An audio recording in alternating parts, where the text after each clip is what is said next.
Habol kaya akong kutsilyo day. Pinating habula.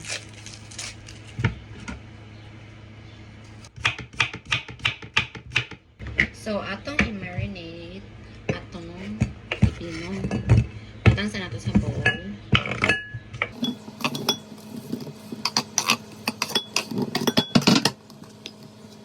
Yeah, ato siyang i-marinate sa asin.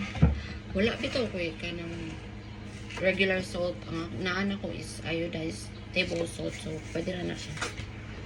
Ito na siya i-mix. Maghimo ta sauce para sa atong pipino kimchi.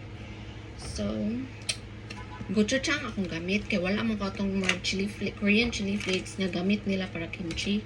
Wala mo kukukita dire. So, kanina lang akong gipalit. Gochujang paste, wine vinegar, mga 1 teaspoon. And then, fish sauce. Mga 1 teaspoon po siya day kay bahuk kay nigtaler day. Yawa.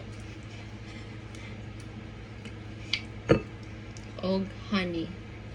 Kaya since nagbutang man tag rice wine vinegar, dapat i-balance na to og sweetness. Lord ka na. Then, i-mix ra na nimo. Dayon, to add kanang sa panganan ni day para mahumot ang itong kimchi. Mag-add tag sesame oil. So, gi-marinate ko na ako 10 minutes. Ato siyang pugaon. Ato siyang trapuhan. Puga. And then, inahinan na nila ito siyang balhin sa atong sauce.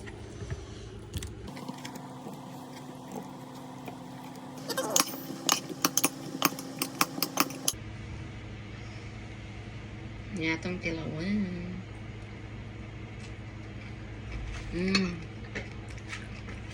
Naman ka lang.